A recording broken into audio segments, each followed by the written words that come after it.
So I give the return of Halloween Havoc an enthusiastic thumbs up.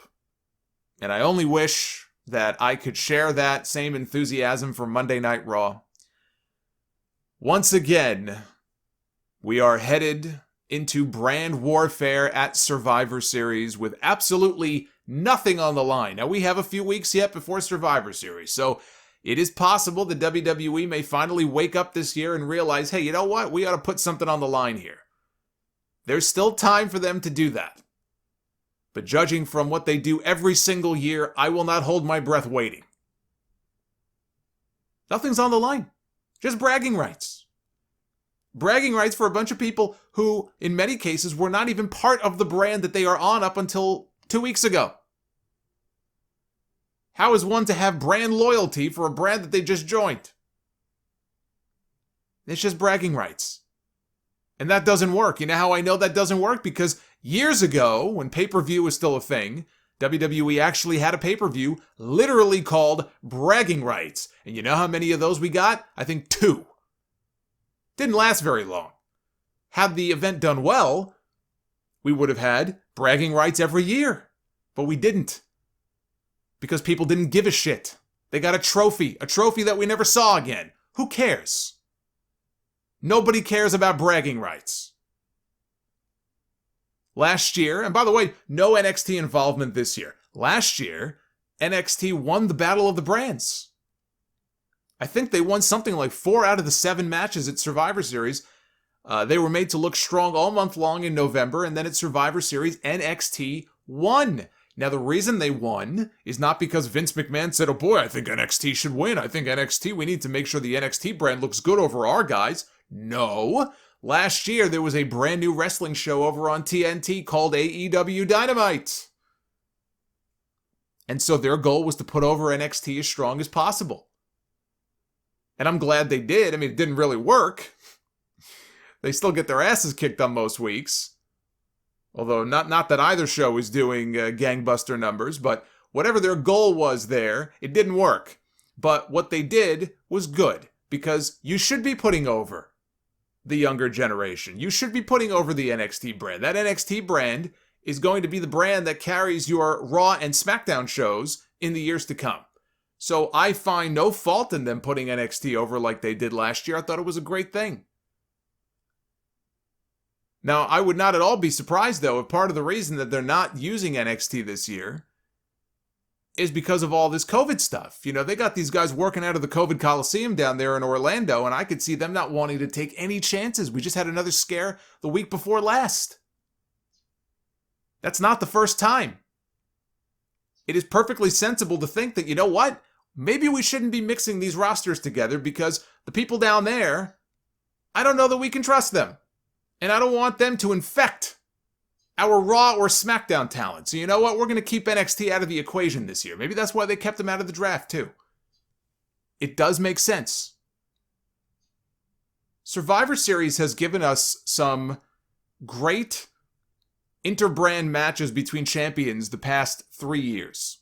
Almost all of which involved Brock Lesnar, who is not even on the card this year. Brock Lesnar against AJ Styles in 2017 was excellent. Brock Lesnar against Daniel Bryan in 2018 was excellent. Brock Lesnar against Rey Mysterio last year was very good. It was not as good as the other two, but it was very good.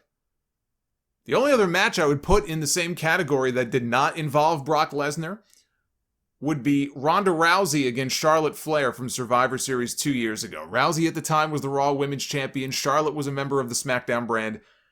And that was an excellent match.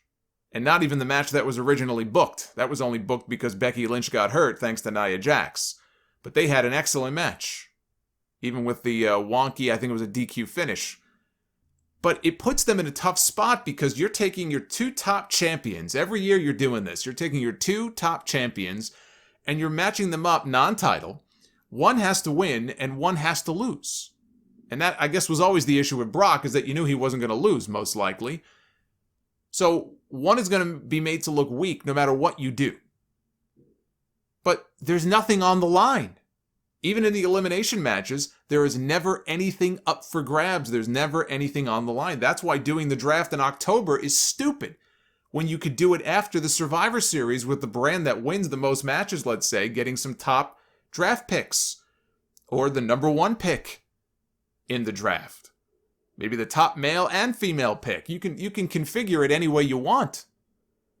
That would make it mean something. Or maybe the winning world champion wins Money in the Bank immunity for 1 year if the rules were such, and I don't think they are, but if the rules were such that the Money in the Bank winner could cash in on either title and not just the brand that they're part of. And again, I don't think it works that way. But if it did, you could say, well, the winning champion, or winning brands champion, whatever, you win Money in the Bank immunity. I mean, there's any number of clever ideas that you could come up with to at least pretend like these matches mean something. Or tie it into the Royal Rumble match. We have a little bit of a gap between the Survivor Series and the Rumble. The Rumble is the next big pay-per-view coming up after this one. And the winning brand wins the 30th pick in the Rumble match, and the men's and the women's Rumble matches, even though number 30 doesn't win the Rumble very often. You could do that too. Anything. Something. But they don't do it.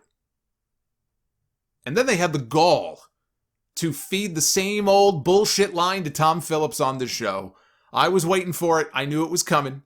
And they did not disappoint. As soon as that opening segment with Drew McIntyre was over, they cut to the announcers. And what do we hear Tom Phillips say? Survivor Series is the one night a year where Raw and Smackdown stars compete head to head, which is complete bullshit. And they tell it every year. Like pull-string dolls, thinking that we're too stupid to remember all the head-to-head matches we got just in the last few months. With all the mixing and the head-to-head matches we got over the summer. And they have the gall to still tote that bullshit line. It's sad that because they didn't have enough sense to pick up the War Games concept, that NXT took it instead. I mean, I first pitched this 10 years ago. If you've been listening to my show since the beginning, then you guys know, because you heard me pitch the idea multiple times. And that was an idea that I pitched a decade ago. That War Games, I mean, it's so perfect, right down to the name. War Games at Survivor Series. Once the elimination matches, which was always a staple ever since I was a kid. The Survivor, now I was born before the Survivor Series was a thing. But once Survivor Series debuted, the whole concept was you had these elimination matches. And as a kid watching, I always was amped up for the Survivor Series, right? Because you got these teams. I remember, it was Hogan and the Boss Man one year and Demolition. And then this other year, I remember in 95, they tried something a little bit different. They did the wild card match, which meant both teams had a mix of good guys and bad guys on them. And I thought that was the coolest thing ever. It was like, oh, Gorilla Monsoon, put this new concept together. But Survivor Series was truly one of the big pay-per-views of the year. It was one of the only pay-per-views of the year. But I remember when it used to be a big deal. Well, what happened is over time, because of, the Monday Night War, and they started throwing out big-time matches on TV every week. And then in the 2000s, and it's only gotten worse, every week we get tag team matches, or we get 6-man tags, 8-man tags. They started doing elimination matches on TV. And because we get so many tag team matches, and because there's really, nothing on the line, they've lost a lot of their luster. The Survivor Series elimination concept, it can still work. If you have one really well-built elimination match, I think at Survivor Series, that's really all you need. It does not have the same appeal that it had 20 years ago or 25 years ago. It just doesn't work as well. It's just a different time. So it only made sense to think of something, okay, we got this War Games concept. Yeah, we didn't create it, but boy, we could probably take ownership of it. And let's make Survivor Series mean something again.